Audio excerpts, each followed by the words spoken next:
Chapter 15. I dare not write novels like this. In the small room, Smith experienced two intense exchanges of fire, one with Quintana, and the other with the cool corpses on the ground.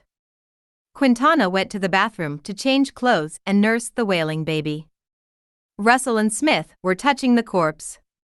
The hotel was already unsafe, and the next wave of attackers could arrive at any time. The two hoped to get useful clues from the corpse before the enemy arrived. The attackers were all dressed in uniform, and Smith judged them to be veterans and found clues from their guns. Quintana changed his clothes, and the three did not dare to delay, and drove away from the hotel quickly. The cops were late again, and as Ford drove out of the hotel gate, a screeching siren rang from the corner. In the rearview mirror, Russell saw more than 10 police cars, as well as 2 armored riot vehicles. The explosion-proof door opened, and 2 teams of special police officers filed out with firearms. They were wearing helmets and tactical vests.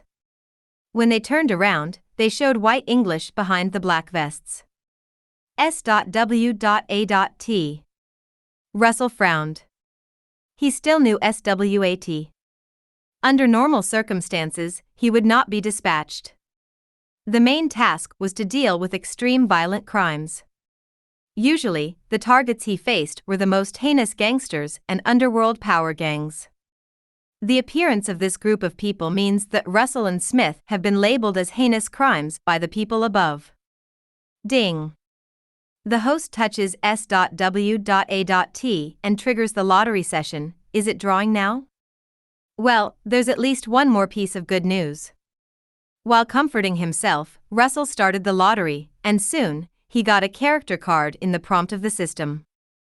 Character card, Swart, actually said that my transport ship has 100 kills and 0 deaths is to use support, and kicked me out of the room. You rookies, Swart, never hang up. Russell. Play well, 100 kills and 0 deaths, you are not hanging. Smith sat in the co-pilot, picking up the corpse in his hand to get the loot, a pistol with a strong metal texture. Look at this, the night tack pistol from Humorous Arms, which has just been on the market for less than 6 months, and all of them use that pistol. What's there to see, isn't the truth obvious? Russell glanced and stopped paying attention.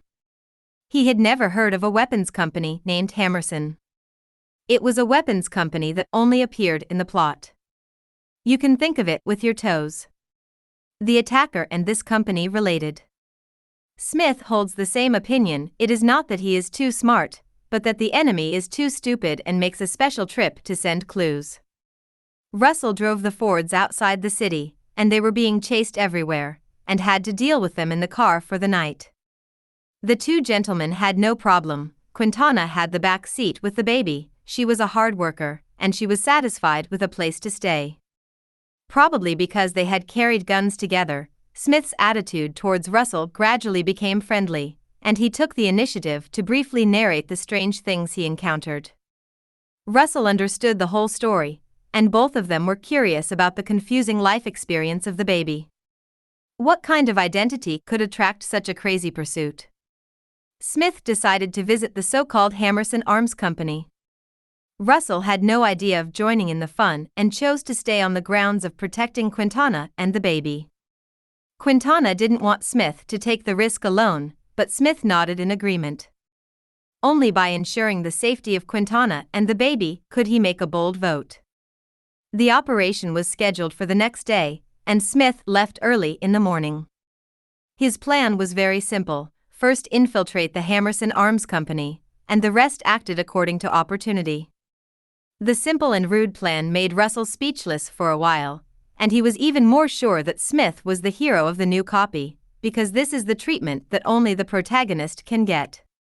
Ordinary people are so deadly that they don't want to write the name upside down against Russell. Smith was indeed the hero, and after only half a day, he successfully brought back the information. The person who wanted to kill the baby was a majority shareholder in Humorous Arms, and the purpose of killing the baby was simple: to prevent the baby's father from getting a DNA-matched bone marrow transplant. Then find out who is the father of the baby, give the baby to him, and Smith will be able to retire. According to the clues Smith had collected before, the baby's father was suffering from an incurable disease, and because he could not find a matching donor, he gave birth to his own children to play with. He paid for 3 willing surrogate women, built a hidden safe house, and sent the CIA to protect the women. At this point of the analysis, it is already very clear that the major shareholder of the Humorous Arms Company attacked the safe house.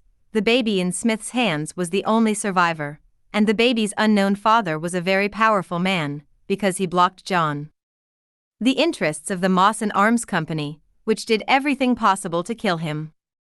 Russell was at a loss. Smith's analysis was very reasonable, but he always gave Russell a sense of God's perspective, thinking that the other party was a male protagonist. All this became a matter of course. For the protagonist, this is all basic exercises. Within seconds of Russell's desertion, Smith quickly identified the baby's father.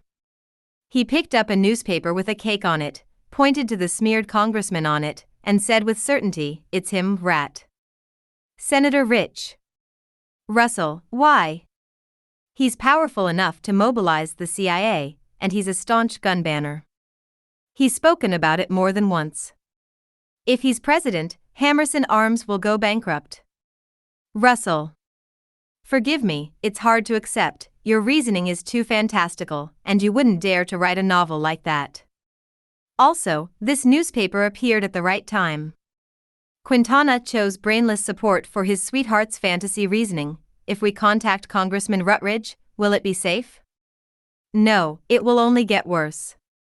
Not only Humorous Arms Company, but the entire U.S. imperial government will come to hunt us down.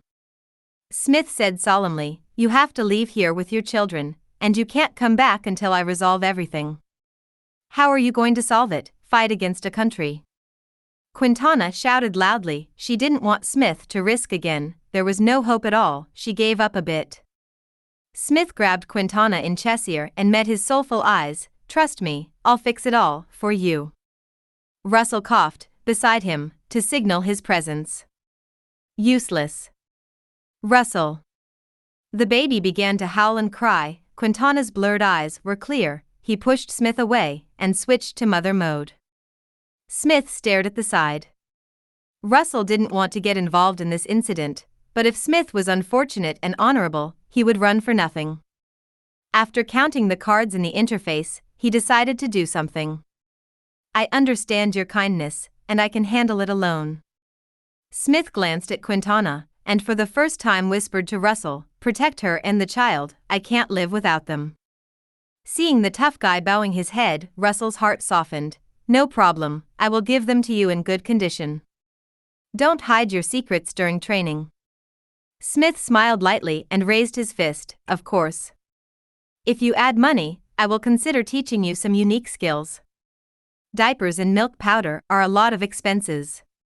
Russell raised his fist and bumped it. "Don't worry, the cross will be paid in full, and how much milk powder you can earn depends on your ability."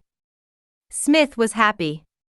If he taught Russell a unique skill, he would make a small profit, and he guaranteed that the cross would be ruined. "That's it, good luck." "The same to you."